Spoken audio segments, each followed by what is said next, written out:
I spent 49 hours with SKINWALKER. I should have never taken that shortcut. I knew better. The highway was the safe route.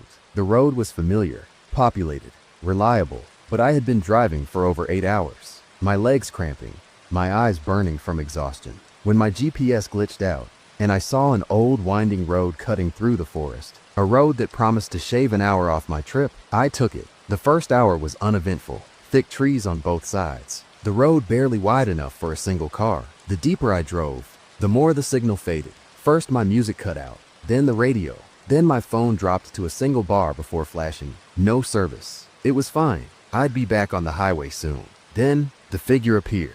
I barely saw them in time. A man standing in the middle of the road, waving his arms wildly. My stomach lurched as I slammed the brakes, the tires skidding on the damp pavement. The car jerked to a stop, inches from hitting him. My heart was pounding. I sat there, gripping the wheel, trying to process what just happened. The man stood perfectly still. His clothes were torn, his face pale and smudged with dirt. His hair was disheveled, eyes wide with something that wasn't quite panic. I rolled down the window an inch. "Are you okay?" His chest rose and fell too slowly. Then, in a voice that was too flat, too calm, he said, "My car broke down. I need a ride." Something about his tone made my skin crawl, but I couldn't just leave him out here. I hesitated.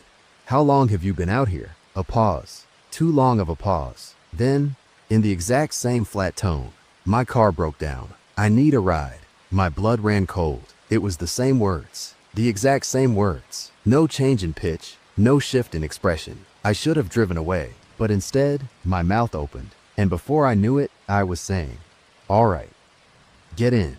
The man slid into the passenger seat with unnatural ease. He didn't grunt, didn't adjust his posture, didn't make the small, absent-minded movements people always make. He just sat there, hands in his lap, posture perfectly stiff. I swallowed, forcing myself to focus on the road. "Where was your car?" He hesitated. Then, too slowly, he said, "Back there." I glanced at the rearview mirror. There was no car, just the empty road. The trees, the darkness creeping in as the sun dipped below the horizon. I gripped the wheel tighter. "You lost it?" Another pause. Too long, like he was thinking too hard about the answer. Yes, something was wrong. The hairs on the back of my neck stood up as I forced a chuckle. "Bad night, huh?" He didn't respond.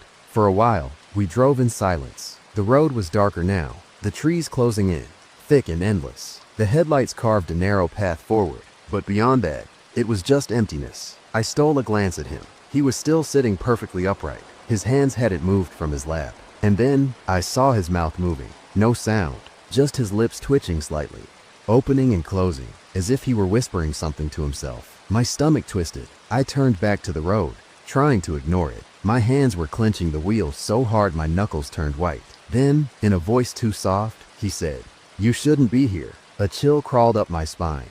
"What?" His head turned toward me, but I didn't look. I couldn't. "You shouldn't be here." Same tone, same exact words. I forced a smile, though my heart was hammering. "Yeah, well, we'll be back on the main road soon." Another pause. Then, "This road doesn't have an end." I pressed harder on the gas, fighting the urge to look at him. It was a joke, I told myself. A weird, unsettling joke.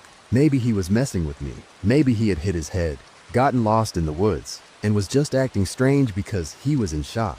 Then I noticed something else. His clothes were dry. I hadn't realized it before, but now it clicked. He had been standing in the middle of the road, in the rain, but his clothes weren't wet, not even a little. A deep, gut-wrenching dread settled into my chest. I had made a mistake, a terrible, irreversible mistake.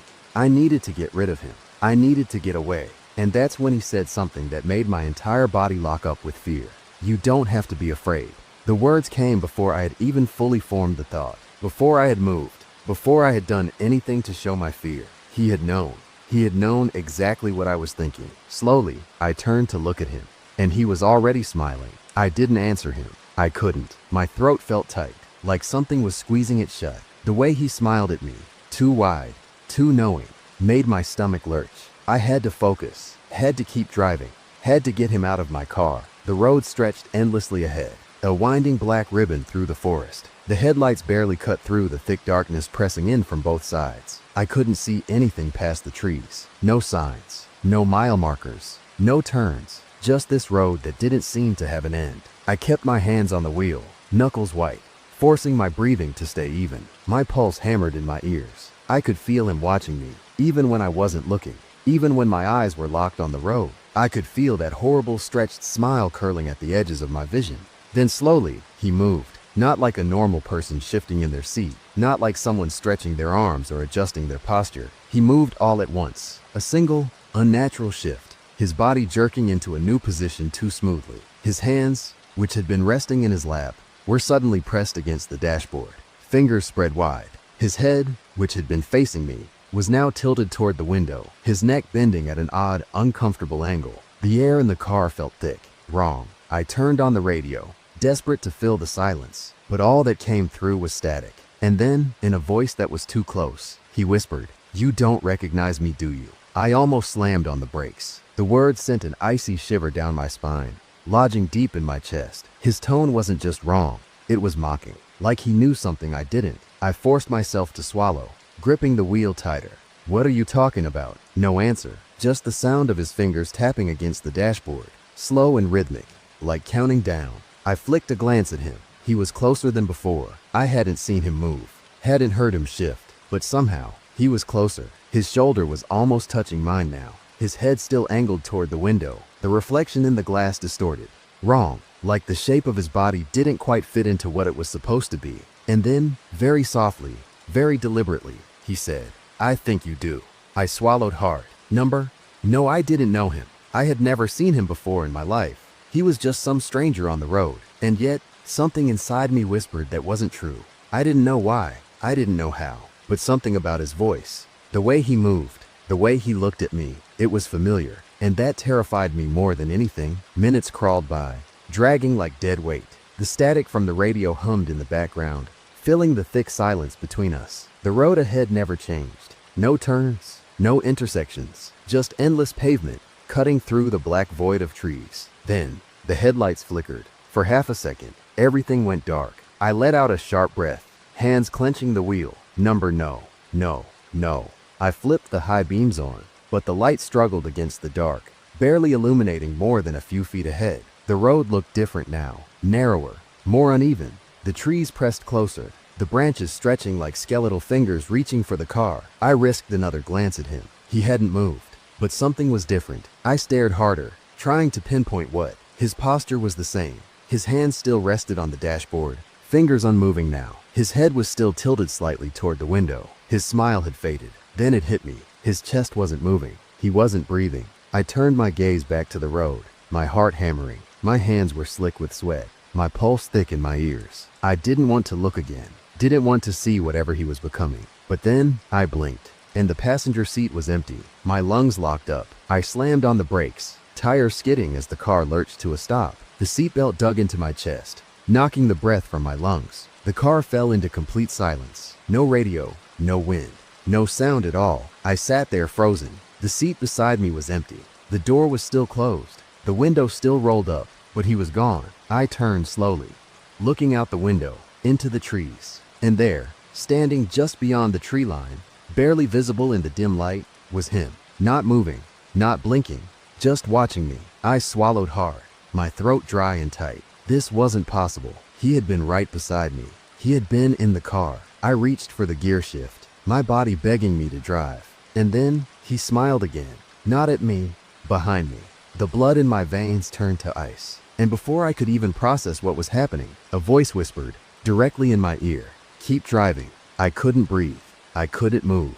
Because he wasn't just outside the car, he was inside it too. I didn't move. I couldn't. The voice was too close. The breath against my ear too real. The man, the thing that had been sitting beside me just minutes ago, was now outside, standing in the trees. But his voice, it had come from inside the car, behind me. My hands locked around the wheel, knuckles aching from how hard I was gripping it. My body screamed to turn around, to look.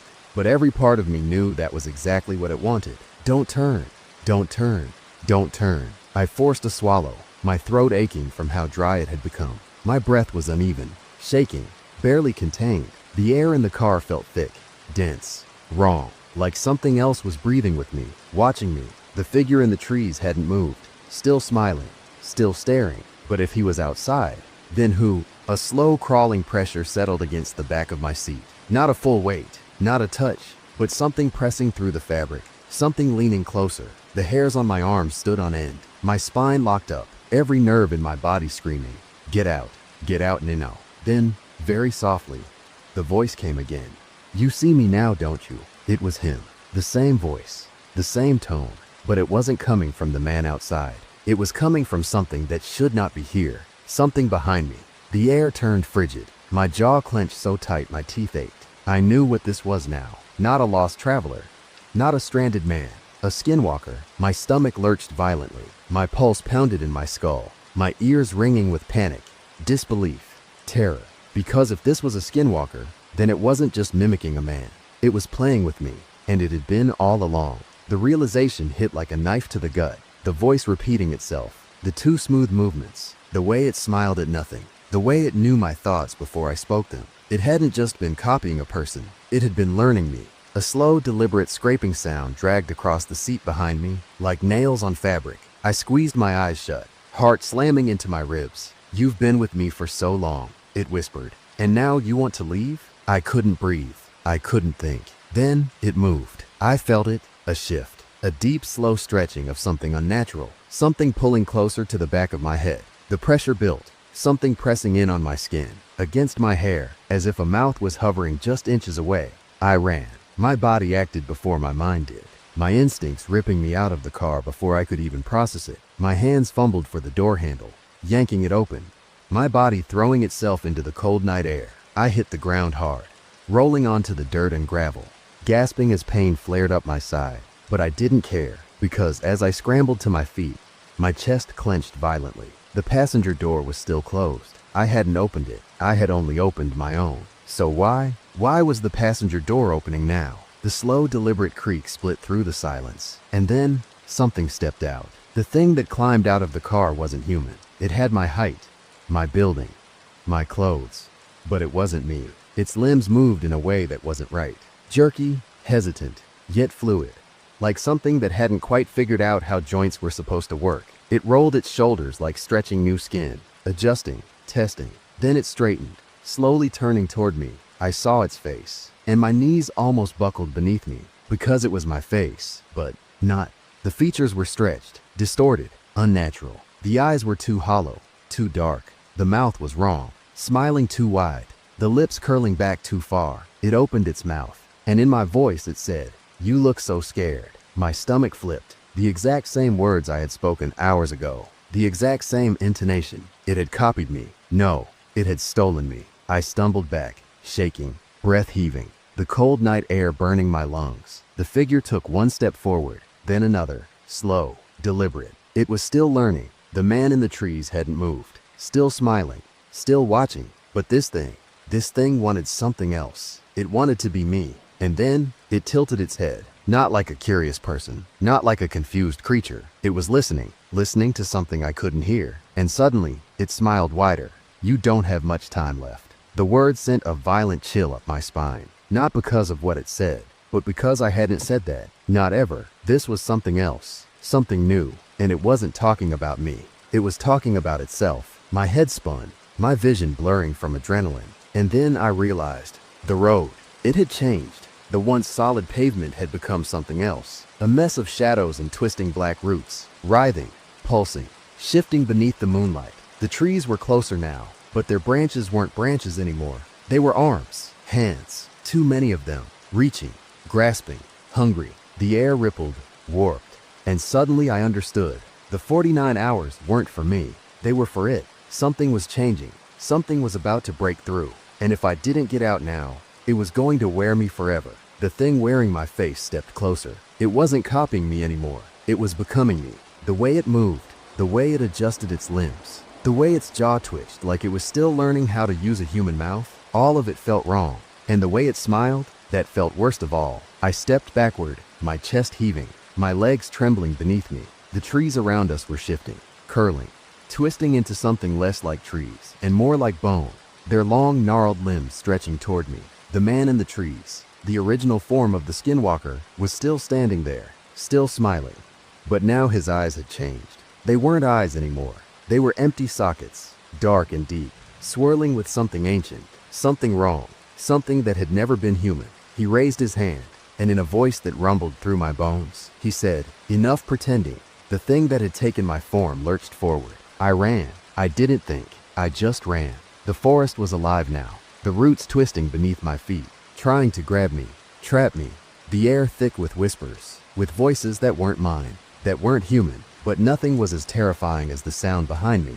The sound of it running after me, not footsteps, something faster, something crawling, something bounding, something too quick to be human. A sharp, sudden pain exploded in my back. I gasped, stumbling forward, barely catching myself before I hit the ground. Something had raked across my skin, something with claws. I turned sharply, swinging wildly, my fists connecting with something too solid, too fleshy. The thing that wore my skin snarled, stumbling back, but it didn't look hurt. It looked hungry. Its mouth opened too wide, joints cracking, its face stretching, its entire head splitting in half as it let out a sound that wasn't human. A scream, a shriek, a sound of pure hunger. And then, it lunged again. I grabbed the closest thing I could find, a sharp branch, jagged and broken, lying just at my feet. Without thinking, without hesitation, I swung it forward. The branch pierced its chest, deep. The thing wearing my face let out a choked, wet gasp, its smile twitching as something thicker than blood spilled from the wound. I expected it to scream, to thrash, to fight, but instead, it started laughing, low at first, gurgling, wet, bubbling in its throat, then louder, and louder, until its entire body was shaking, its limbs convulsing, its face splitting into something too wide, too stretched, too happy. I yanked the branch free, staggering back, my hands slick with something black and foul-smelling. The thing tilted its head, looking at me, still smiling, still laughing, and then, in my voice, it whispered, "That won't work." My stomach dropped. The wound in its chest was already closing, not healing, shifting, reshaping, undoing itself, like the injury had never happened. I felt sick. I had stabbed it straight through the heart, through the lungs, and it wasn't dying. "You don't understand," it whispered again. It took a slow, deliberate step forward. "I don't need you alive." My breath hitched. Then, I heard the bones snap, not mine. It's something inside it broke, twisted, shifted.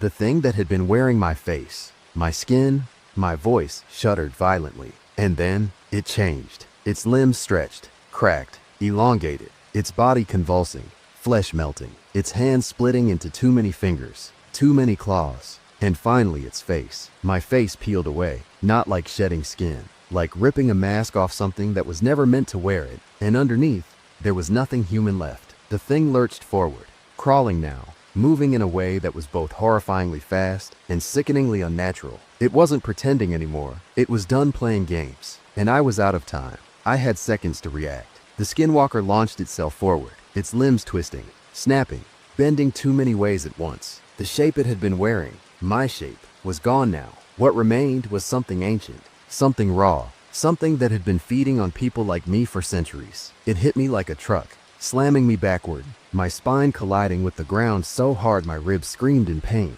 I gasped. The air knocked from my lungs as its weight pinned me down. Its face, if you could even call it that, hovered inches from mine. No eyes, no nose, just a gaping, grinning maw, the flesh shifting, melting, reforming, like it was trying to decide what to become next. The teeth, rows of them, jagged and too sharp, too many, clenched and unclenched, the breath reeking of decay, and something older than rot itself. It was waiting, enjoying this. This wasn't just about killing me. It was savoring my fear, and that made me snap. I threw my head forward, smashing my forehead into what should have been its skull. A sharp, wet crack split the air, and the thing reeled back, hissing, twitching violently. I didn't give it time to recover. I drove my knee up, hitting something solid, then shoved my arm against its throat, forcing its weight off me just enough to roll out from under it. I scrambled backward, my breath ragged, my vision swimming with pain. My hands dug into the dirt,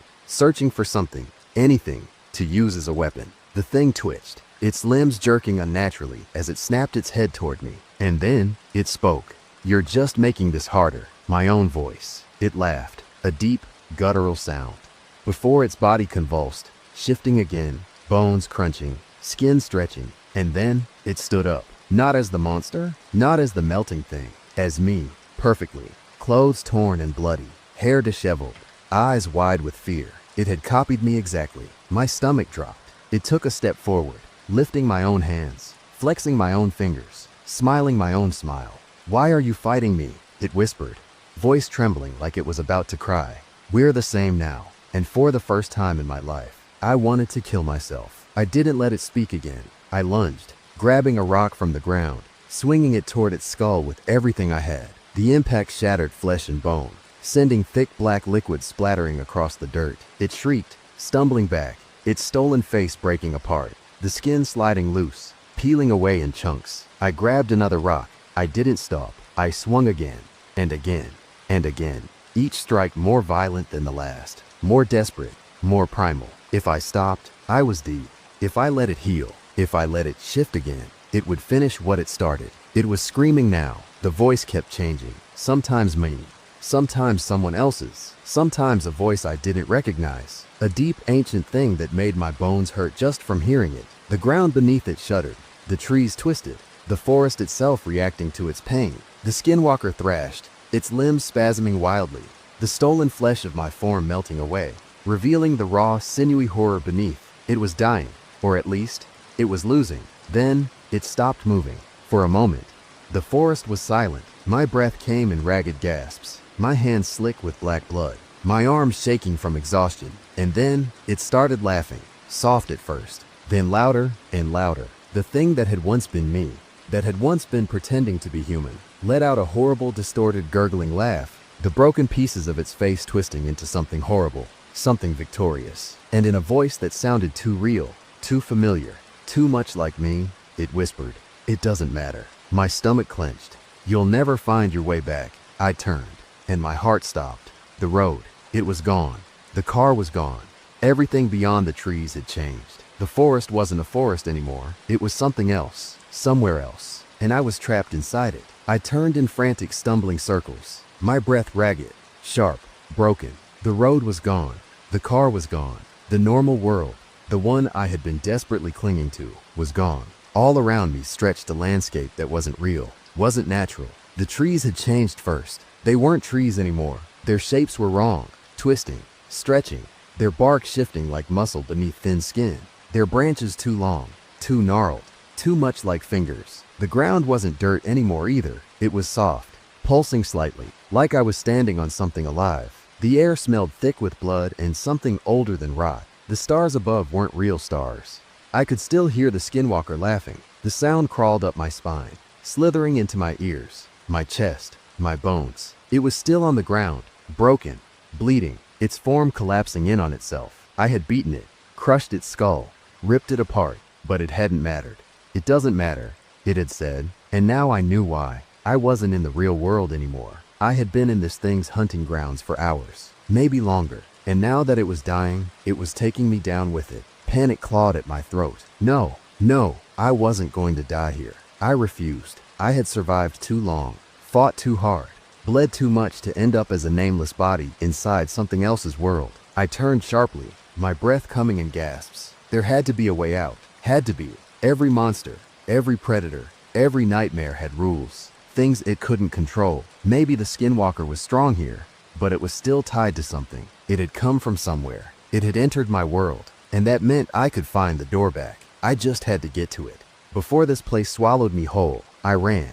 The world fought against me. The trees shifted as I ran, their twisted limbs moving like arms reaching to grab me. The ground pulsed and shifted, trying to slow me down, to pull me deeper. The sky above me rippled, and I realized with a sickening certainty that the stars weren't stars at all. They were eyes, watching, waiting, hungry. I ran harder. The skinwalker's laughter faded behind me, but I knew better than to believe I was alone. This place, this world it had dragged me into, was alive. It wanted to keep me. It wanted to unmake me. Then, I saw it. A break in the trees. A slit in reality. It wasn't a door, not exactly, but it was something. A tear in the fabric of this nightmare. A place where the real world bled through. It flickered, shifting between the forest I had left behind and the place I was trapped in now. I threw myself toward it. The ground lurched beneath me, and suddenly I was falling. My stomach dropped as the world bent, twisted, yawned open. Something screamed behind me, a voice too deep, too layered, as if it wasn't coming from one mouth, but from dozens. "You belong to us." I hit the ground hard. Dirt, gravel. I gasped, choking on my own breath. rolling onto my back. I could feel the pain now, the bruises, the exhaustion. The blood caked onto my skin. I was in the road, the real road. The air was cold and still, the moon hanging in the sky, unchanging. No twisted trees, no reaching hands, no laughter. It was over. I had made it out, but then something moved, slowly, deliberately. My stomach clenched as I looked toward the road's edge. And there, standing just beyond the tree line, watching me, was myself. The Skinwalker. It wasn't broken anymore. It wasn't dying. It had gotten out too, and it was still wearing my face. I didn't breathe. I didn't move. I just watched as it smiled. A perfect human smile. Then, in my own voice, it whispered, "See you soon." And it turned and walked back into the trees. I kill Skinwalker for living. There's a smell that comes with the job. It's not just blood or rot, those I've gotten used to. No, this stench is something deeper, something alive and wrong, like mildew growing in the walls of a house that's been dead for centuries. You don't forget it. Right, it gets into your clothes, your skin, your dreams. That's how I know when I'm close. That smell, half decay, half burning hair, always tells me a Skinwalker is nearby. My name's Jack Carver, and I kill Skinwalkers for a living. It's not exactly the kind of job you'd find on a career board. Hell, half the people I talk to don't even believe these things exist. But they're real. God help me, they're real. And they're worse than anything you've ever heard about in campfire stories. The first time I killed one, I was 22. I didn't mean to. I was just a dumb kid with a hunting rifle, chasing something I thought was a wolf. It wasn't. By the time I realized what I was dealing with, it had already torn 2 of my friends apart. It smiled at me. God, that smile. And something inside me snapped. I shot it in the chest and didn't stop pulling the trigger until I was out of bullets. That was 12 years ago. Now, it's all I do. The call came in just after midnight. That's when most of them do. People don't realize how quiet the world gets at night until they hear something they shouldn't. A knock at the window, and a voice in the woods. This time it was a rancher out in northern Arizona, near the edge of Navajo land. His name was Henry, and he sounded scared enough to piss himself. Said he'd lost 3 cows in the last week, all of them torn apart and left in his fields. He'd seen the thing too, or thought he had. A figure walking on all 4s but standing upright when it spotted him. That was all I needed to hear. By sunrise, I was in my truck, heading toward his ranch with a shotgun and a bag of silver bullets in the passenger seat. They don't work the way Hollywood says they do. You can't just shoot a Skinwalker and call it a day. But silver slows them down, weakens them enough to make a kill possible. The rest is up to you. Northern Arizona is beautiful in a way that feels like it shouldn't exist. Red rock canyons stretch out under a sky so wide it feels like you could drown in it. The wind smells like dust and sage, and the land hums with something old, something ancient. But it's not peaceful, not really. The Navajo call this part of the world Skinwalker territory. It's where the stories come from, after all. According to legend, Skinwalkers were once medicine men who turned to dark magic. Such horrible things, gaining the power to shapeshift into animals by sacrificing their humanity.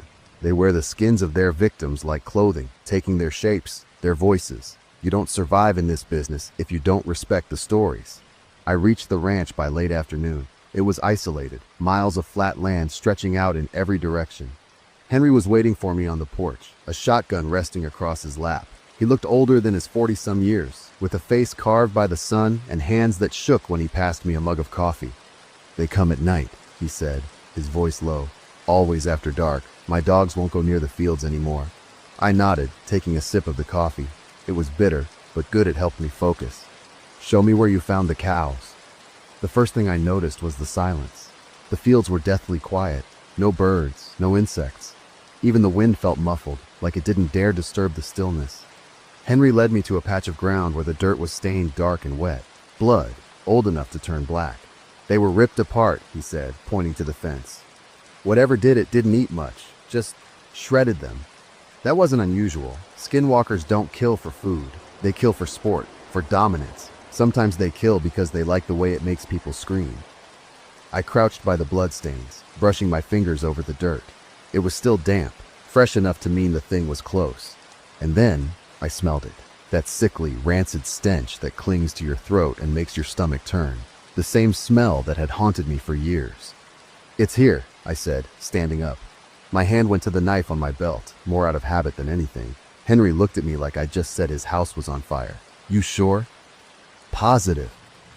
That night, I stayed in the barn, It wasn't much, just a couple of stalls and a hayloft that smelled like mildew, but it gave me a clear view of the fields. Henry had offered me a room in the house, but I'd declined. Skinwalkers don't go after easy targets. They like to play with their prey before moving in for the kill. Around midnight, the dogs started barking. I was on my feet before the sound had fully registered, shotgun in hand. The moon was high, casting long shadows across the fields. At first, I didn't see anything, just empty space and the swaying of tall grass. Then I saw it, a figure crouched by the fence. Its body was like something out of a nightmare. It had the shape of a man, but its limbs were too long, its movements too jerky. The moonlight caught its face, or what should have been its face, and I felt my stomach twist so weirdly. It was wearing someone's skin. The thing looked up at me, and for a moment, we just stared at each other. Then it smiled, a wide, unnatural grin that stretched too far across its face. I fired the first shot before it had a chance to move. The flash lit up the barn for a split second, and the roar of the shotgun tore through the quiet. The figure jerked, stumbling backward, as the silver-laced buckshot hit home. But it didn't fall. No, these things never go down that easy. It straightened up, slower this time, its head cocking to one side as if it was curious. The grin never left its face. Even from 50 yards away, I could see the bullet wounds knitting themselves back together, flesh stitching and smoothing over like melting wax. Shit, I muttered, pumping the shotgun and loading another shell. The Skinwalker lunged, moving faster than anything that big had any right to. 1 second, it was by the fence. The next, it was halfway across the field, closing the gap between us in long, bounding strides. I fired again. The blast caught it in the shoulder, spinning it around and sending it sprawling into the dirt. This time, I didn't wait. I slung the shotgun over my shoulder, drew the knife from my belt, and sprinted toward it. If you're going to kill one of these things, you have to get close. You have to make it personal. By the time I reached it, the Skinwalker was already back on its feet. Up close, the smell was overwhelming, like rancid meat left to bake in the sun. Its eyes locked onto mine, dark, empty pits that seemed to swallow the moonlight.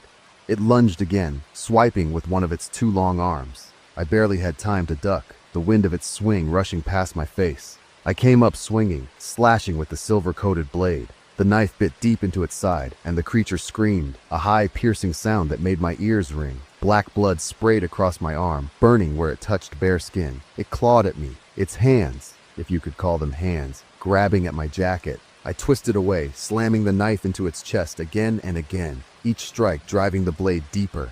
"Die, you son of a bitch!" I snarled, yanking the knife free and aiming for its throat. But it wasn't done yet. With a strength that didn't seem possible, it grabbed my wrist, stopping the knife mid-swing. Its grin widened, impossibly wide, splitting its face in two. And then it spoke. The words it used weren't its own. They were hers. "Jack." My chest tightened, and for a moment the world tilted. That voice, soft, familiar, filled with a sadness I hadn't heard in years. "Jack," it said again, its lips forming the name with perfect precision. "Why did you leave me?" My grip on the knife faltered. I hadn't heard that voice since the night Emily died 3 years ago. My wife, the one I couldn't save. The Skinwalker must have known, must have seen it in my face, because its grin turned mocking. It began to laugh, the sound distorted, like two voices speaking at once, one deep and guttural, the other light and musical, just like Emily's. "You're too late," it said, the words dripping with venom. "You're always too late." The rage hit me like a flood. I roared, wrenching my wrist free and driving the knife into its neck with all the strength I had. The Skinwalker screamed, thrashing as black ichor poured from the wound. This time, I didn't stop. I pinned it to the ground, knife in one hand, shotgun in the other. I fired point blank into its chest, the silver pellets ripping through muscle and bone. It flailed, claws raking at my arms and face, but I didn't care. This thing wasn't getting back up. By the time it stopped moving, I was covered in blood. Its blood, my blood. My arms were shaking, and every breath felt like fire in my chest. I staggered back, collapsing onto the dirt as the adrenaline drained from my body. The Skinwalker lay in front of me, its body twisted and broken. The stolen skin it wore began to shrivel and peel away, revealing the grotesque skeletal figure beneath. I stared at it, breathing hard, my knife still clutched in my hand. It was dead, but the words it had spoken stayed with me, echoing in my mind like a ghost. I dragged myself back to the barn, barely able to stand. Henry was waiting for me on the porch, his shotgun aimed at the door. When he saw me, he lowered it, his face pale. "Jesus Christ," he muttered, rushing over to help me. "What the hell happened out there?"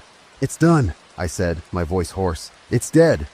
Henry helped me into the house, where he poured me a glass of whiskey and bandaged the worst of my wounds.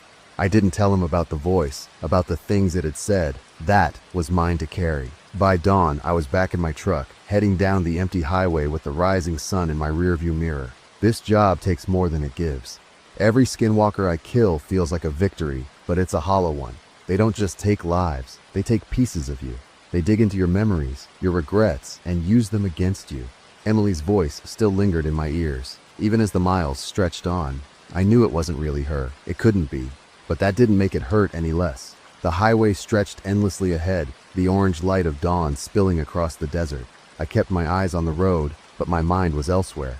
Emily's voice, no, its voice, echoed in my head, dragging me back to the past I'd tried so hard to bury.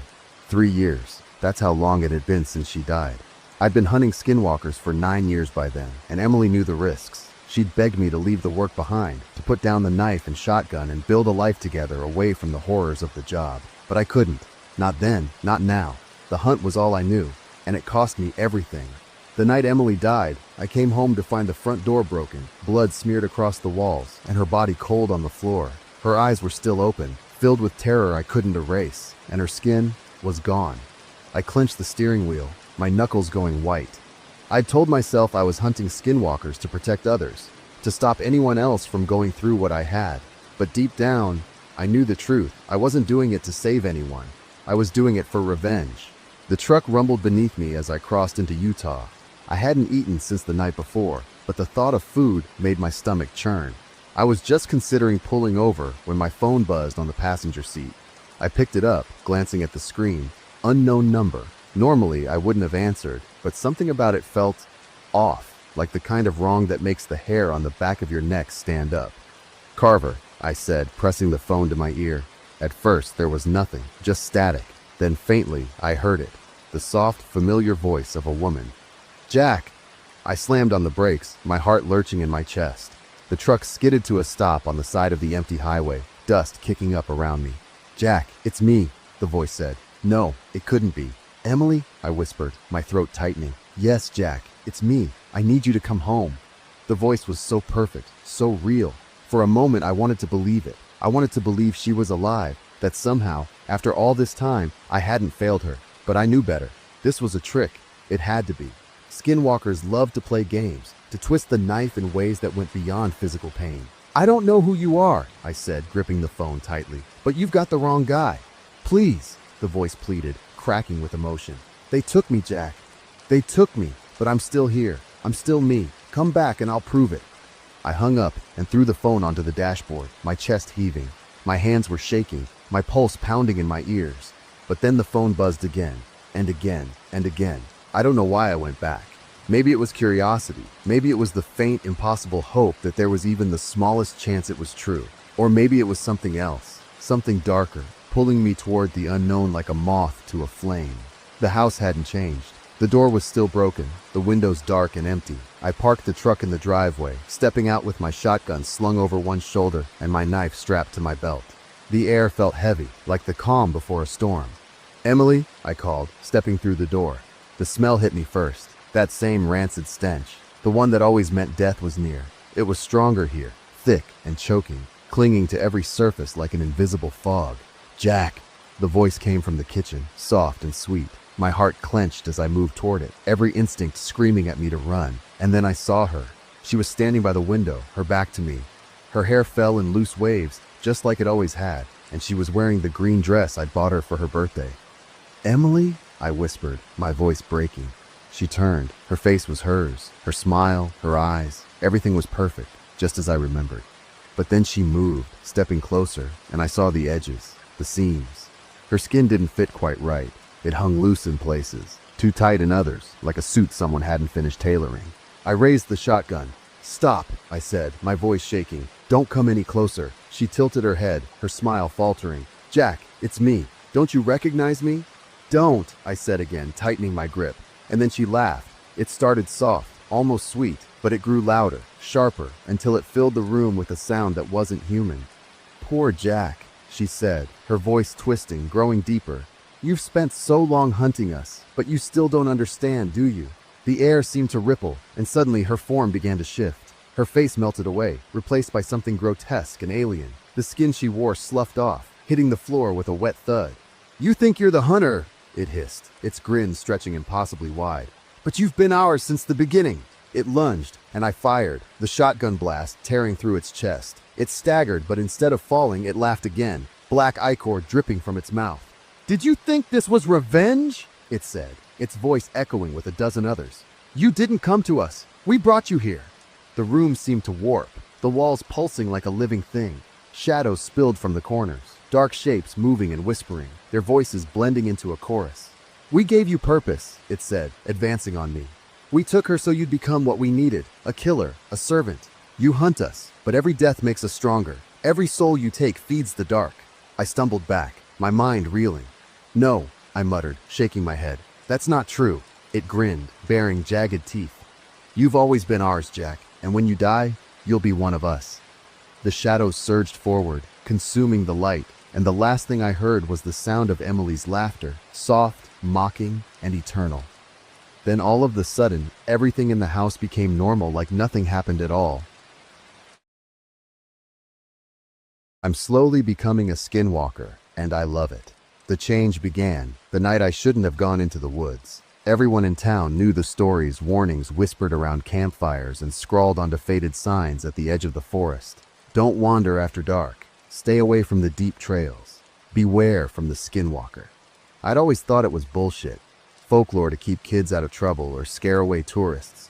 But that night, something pulled me in. I don't remember why I went.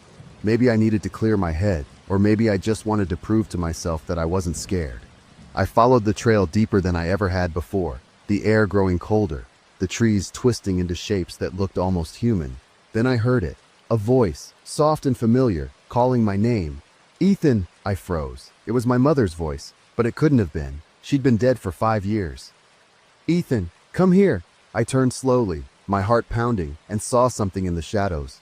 A figure, tall and gaunt, its skin stretched too tightly over its bones. Its face was wrong, almost human but not quite, its eyes glinting like a predator's in the moonlight. And it was smiling. I ran. I didn't sleep that night. The memory of the figure haunted me, its voice, its smile, the way it seemed to know me. I locked my doors, shut my windows, and told myself it was just my imagination. But the next morning, I noticed the first change. The sunlight hurt, not in the usual way, not like squinting after waking up too early. This was deeper, sharper, like needles stabbing into my eyes. By the time I got to work, my senses were dialed up to 11. The hum of the fluorescent lights was deafening. I could hear my coworkers' conversations from across the room, smell the stale coffee in the break room from my desk. And then there was the hunger. It wasn't like I was starving, it was something else, something deeper, a craving I couldn't place. At lunch, I sat with Sarah, my closest friend. She was laughing about something, but I wasn't paying attention. All I could focus on was the way her pulse beat in her neck, the faint smell of sweat and soap on her skin. I had to excuse myself before I did something I couldn't explain. By the end of the week, I couldn't deny that something was happening to me. I could run faster than I ever had before, my legs carrying me through the woods at an inhuman speed. My senses were sharper than ever, every sound, every scent, every flicker of movement painting a vivid picture of the world around me. And I loved it. I wasn't scared anymore. The fear that had gripped me after that night in the woods was gone, replaced by something new, exhilaration, power. For the first time in my life, I felt alive. I started testing my abilities in small ways, lifting heavy objects, sneaking up on people without making a sound. Once, I mimicked Sarah's voice perfectly, watching her spin around in confusion when she heard her name. It was addictive. I didn't care that I was changing. I didn't care that my reflection in the mirror seemed off, my eyes darker, my teeth sharper. I wanted more. The cravings became impossible to ignore. Normal food didn't satisfy me anymore. No matter how much I ate, the hunger gnawed at me, a constant, insistent pull that wouldn't let me rest. One night, I found myself wandering the streets, drawn by the scent of something warm and alive. I didn't mean to hurt the stray dog. I didn't even know what I was doing until it was over, until I was crouched over its still body, my hands slick with blood, my teeth aching.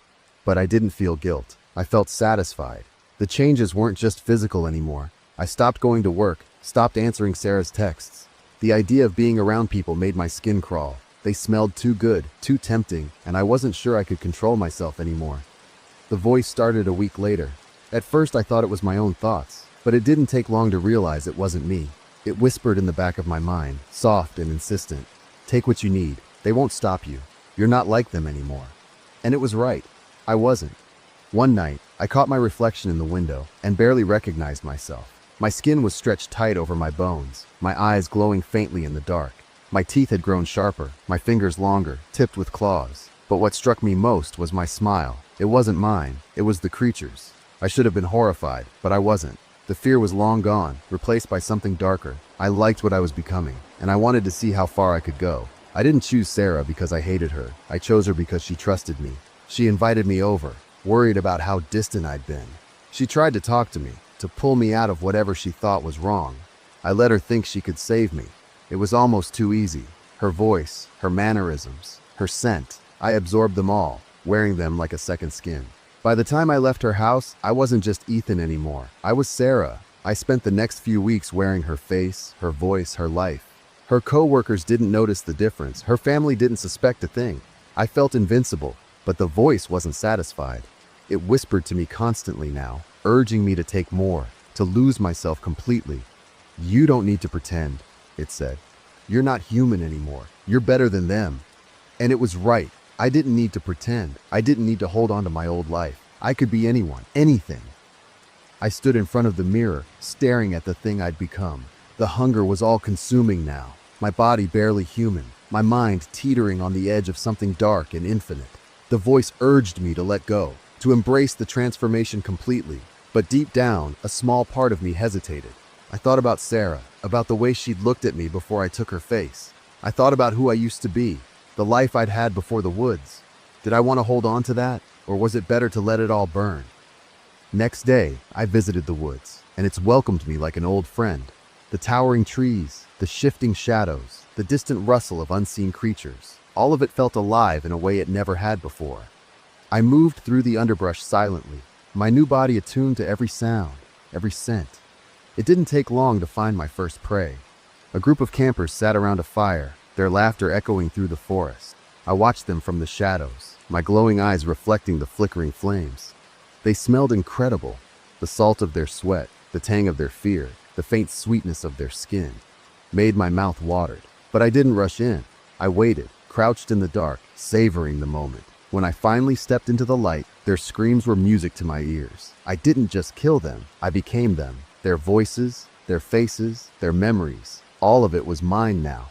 When I left the campsite, I wore the face of a young man named David. His life, his mannerisms, his laugh, it all felt like second nature, as though I'd been David my whole life. But the hunger didn't stop. It never stopped. Every time I fed, it grew louder, more insistent. The voice inside me whispered constantly now, urging me to take more, to lose myself completely. You're not one of them anymore, it said. You're a predator. Embrace it. And I did. I walked into towns and cities wearing stolen faces, blending in perfectly. No one suspected a thing. I was everyone and no one, a ghost moving through the world. But the more I fed, the less I recognized myself. One night, I caught my reflection in a car window and froze. It wasn't David's face staring back at me, or Sarah's, or anyone else's. It was something monstrous, a patchwork of features shifting and blending in impossible ways. My eyes glowed faintly, my teeth too sharp, my smile stretched too wide. I stepped back, my chest tightening. Who am I? I whispered. The voice laughed, low and cruel. You're whatever you want to be. But that wasn't true, not anymore. The faces I wore, the lives I stole, they weren't choices. They were masks, and the thing beneath them was hollow. For the first time, the hunger didn't feel exhilarating. It felt empty. The turning point came when I returned to my hometown. I didn't plan to. I hadn't even thought about it. But something inside me pulled me back, guiding me through the familiar streets, the familiar sights. And there, standing in the front yard of my old house, was my younger brother, Eric. He didn't see me at first. He was laughing with his friends, tossing a football back and forth, completely unaware of the thing lurking in the shadows. I should have left, but I didn't. I stepped forward, the hunger roaring in my chest. Eric turned, his smile fading as he saw me. Ethan, he said, his voice soft, uncertain. Hearing my name hurt more than I expected. Eric approached slowly, his brow furrowed. Is it really you? He asked. I nodded, my throat tightening. He stared at me for a long moment, his eyes searching mine. You look different, he said finally. What happened to you? The hunger screamed at me to take him, to absorb his life, his memories, his warmth. But for the first time, I hesitated. Eric was the last thread connecting me to who I used to be. He was the only person who still thought of me as human, and I realized I didn't want to lose that. "I'm sorry," I whispered, my voice breaking. "For what?" he asked, confused. I didn't answer. Instead, I turned and ran, the shadow swallowing me whole. The voice was furious. "You're weak," it hissed. "He was yours. You could have taken him. You should have taken him." But I didn't listen. Not anymore. For weeks, I wandered aimlessly, the hunger gnawing at me, the voice screaming in my head. My body was falling apart, shifting uncontrollably, my reflection barely recognizable. I was losing myself. And then I realized what I had to do. The answer was in the woods, where it had all begun. I returned to the spot where I'd first seen the creature, the place where my transformation had started. The air was thick with the scent of decay, the trees looming like silent witnesses. There, in the clearing, I found it. The creature. It was waiting for me, its gaunt form motionless, its glowing eyes watching as I stepped forward. "You knew this would happen," I said, my voice steady. It tilted its head, a grotesque smile spreading across its face. "You wanted me to become like you," I continued. "But I'm not. Not yet." The creature's smile widened, its voice low and guttural. "Then finish it," it said. "Take the final step. Become what you were meant to be." I reached into my pocket and pulled out the hunting knife I'd brought with me. The creature's eyes gleamed with anticipation as I stepped closer, the blade glinting in the moonlight. But I didn't use it on the creature. I used it on myself. Hit into my arm, deep and deliberate, and black, viscous blood oozed from the wound. The creature's smile faltered as I let the blood drip onto the ground, forming a circle around us. "What are you doing?" it growled, its voice tinged with fear. "I'm ending this," I said, my voice steady. The blood circle flared to life, the ground trembling beneath our feet. The creature shrieked, its form writhing as the circle tightened, pulling it inward. "You can't stop it," it screamed. "You'll always be one of us." I stared at it, my body trembling. "Maybe," I said, "but not today." The circle collapsed, dragging the creature into the earth. The air grew silent, the shadows retreating, and for the first time, the hunger was gone. I don't know what I am anymore. I'm not human, not completely. My reflection is still wrong, my sense is still too sharp. But the hunger is gone, and the voice is silent. I live alone now, far from anyone I could hurt. The woods are my home, a constant reminder of what I almost became. Sometimes I think about Eric and myself, about the life I left behind. I wonder if he remembers me, if he still hopes I'll come back. But I can't go back, not yet. Because no matter how much I've fought it, no matter how much I've resisted, I know the creature was right. I'll always be one of them.